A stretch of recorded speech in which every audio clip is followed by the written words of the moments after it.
एक बार की बात है। एक गांव था जहां पर एक बहुत बड़ा सा जामुन का पेड़ था। सारे गांव को पता था कि वो जामुन का पेड़ एक भूत और चुड़ैल का था। उस पेड़ के जैसे जामुन सारे गांव में किसी भी पेड़ में नहीं होते थे, लेकिन फिर भी कोई भी उस पेड़ के जामुनों को हाथ लगाने की हिम्मत नहीं करता था। जिसने भी ऐसा किया उसे अपनी जान से हाथ धोना पड़ा था। एक बार दो दोस्त आपस में बात कर रहे थे। अरे दोस्त, क्या तुमने उस जामुन के पेड़ के बारे में सुना है जो गांव में है? जहां तक मेरी जानकारी है, उस पेड़ के जामुन बड़े ही रसीले होते हैं। हाँ भाई, उस पेड़ के बारे में भला कौन नहीं जानता है। वहां पर एक चुड़ैल और भूत रहते हैं ना। कोई भी उस पेड़ के रसीले जामुन को हाथ नहीं लगाता है, वरना वो भूत और चुड़ैल मिलकर उसका रस निकाल देंगे। अरे कैसी डरपोक जैसी बातें कर रहा है तू। मैंने तो ये भी सुना है कि उस पेड़ के जामुन जैसे जामुन किसी भी और पेड़ में नहीं लगते। हाँ, पर उससे हमें क्या। अरे जतिन, क्या बात कर रहे हो? तुम्हें भी तो पता है कि मैंने खेती किसानी की पढ़ाई की है। अभी अभी मेरी डिग्री खत्म हुई है। मैंने पढ़ा है कि ऐसे जामुन बाजार में बहुत कीमती बिकते हैं। अगर हमने उन्हें बाजार ले जाकर बेचा तो देखते ही देखते हम अमीर हो जाएंगे। अरे अमीर तो तब होंगे ना जब जिंदा बचेंगे। तुम्हारा जरूर दिमाग खराब हो गया है।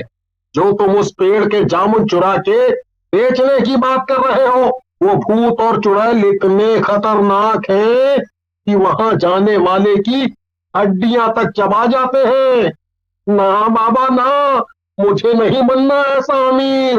अरे मेरे भोले भाले दोस्त, हम पेड़ के पास नहीं जाएंगे, बल्कि जामुन खुद हमारे पास आएंगे। क्या तुम्हारा दिमाग तो लगता है सच में खराब हो गया है मनीष। भला जामुन खुद हमारे पास कैसे आएंगे? ओ, तो कहीं वो भूत और चुड़ैल खुद तुम्हें जामुन देकर तो नहीं जाने वाले हैं? मनीष जतिन को खींचकर अपने साथ ले जाता है। दोनों जामुन के पेड़ से थोड़ा दूर झाड़ियों के पीछे छिपे हुए थे। मनीष अपने साथ एक बैग लेकर आया था। उसने बैग में से एक ड्रोन बाहर निकाला। अरे ये क्या? याद है तुझे जतिन? ये ड्रोन मुझे बड़े भैया ने मेरे जन्मदिन पर शहर से ला कर दिया था। याद है हमने इससे कितना खेला था? हाँ हाँ, सब याद है मुझे, पर तू ये बता कि इसका अभी क्या काम? बस अब तू देखता जा जतिन कि मैं क्या क्या कमाल करता हूँ। बस तू एक काम कर, ये ले मेरा फोन पकड़। अब ये ड्रोन जहां जहां जाएगा हमें सब कुछ मेरे फोन पे दिखता जाएगा। मनीष अपना ड्रोन उड़ाता है और उसे जामुन के पेड़ के पास भेज देता है। ड्रोन पेड़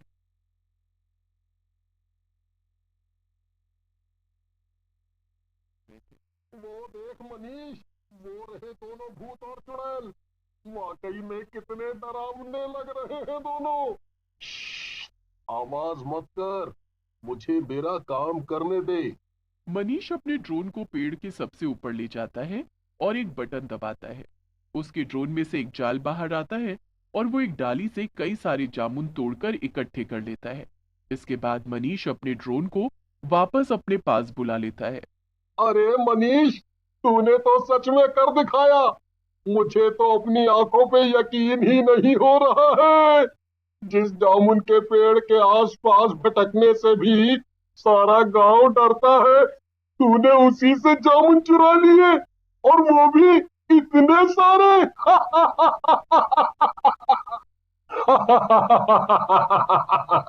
हाँ, अब चल यहाँ से, जल्दी से चलकर इन जामुनों को दूर किसी शहर में बेच कर आते हैं।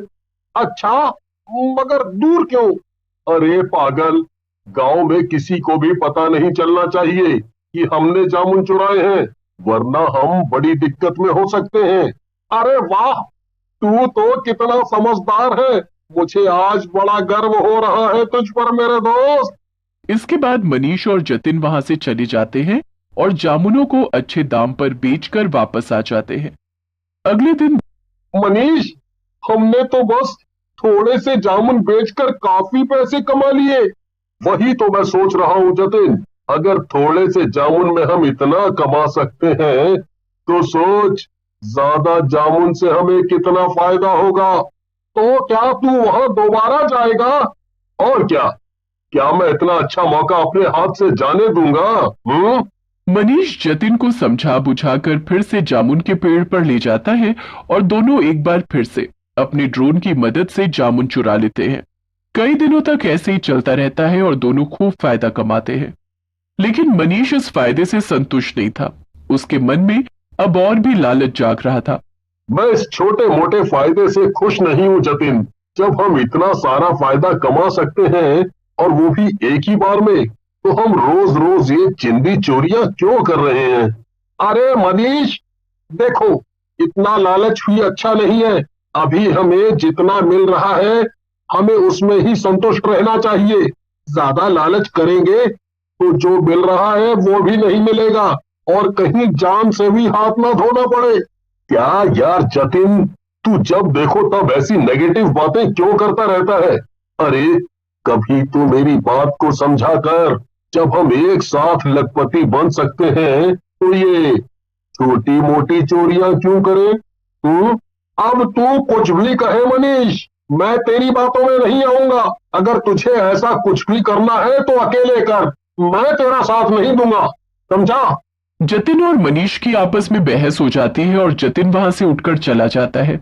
मनीष खुद से कहता है, बड़ा आया, जब मैं अमीर हो जाऊंगा ना तब आएगा मेरे पास भागते हुए और तब मैं इसे बताऊंगा। मनीष अपने मजबूत इरादों के साथ जामुन के पेड़ की तरफ निकल पड़ता है। बस आज मैं एक बार में ही एक बड़ा हाथ मारूंगा और काफी सारे जामुन इकट्ठा कर लूंगा। इसके बाद मुझे दोबारा कम से कम 1 साल तक यहाँ आने की जरूरत नहीं पड़ेगी। मनीष ने एक बार फिर से अपना ड्रोन हवा में उड़ाया और पेड़ के पास लेकर गया। ड्रोन से जो जाल बंधा हुआ था वो काफी बड़ा और भारी था, लेकिन फिर भी मनीष ने ठान लिया था कि वो जामुन चुरा कर ही मानेगा। उसने एक बार में काफी सारे जामुन इकट्ठे कर लिए। मनीष ड्रोन को अपनी तरफ बुलाने लगता है, लेकिन ड्रोन जामुन के इतने ज्यादा वजन को संभाल नहीं पाया और लड़खड़ाने लगा। अरे ये क्या? अरे नहीं नहीं, गिरना मत, गिरना मत। ड्रोन लड़खड़ाता हुआ सीधा जाकर भूत के ऊपर गिर गया और सारे जामुन वहीं नीचे बिखर गए। भूत और चुड़ैल दोनों सतर्क हो गए और पेड़ से नीचे उतर आए। अरे ये क्या चीज है? हमारे इतने सारे जामुन ऐसे पेड़ से एक साथ नीचे कैसे गिर गए? ये तो इंसानों का खिलौना है। इसका मतलब ये है कि यहाँ आसपास कोई इंसान है और वो हमारे जामुन चुराने की कोशिश कर रहा है। भूत और चुड़ैल अपने आसपास देखने लगे और उन्हें मनीष दिखाई दे गया। उन्होंने मनीष को पकड़ लिया। मनीष ये सब देखकर बहुत घबरा गया। डर के मारे मनीष कांपने लगा।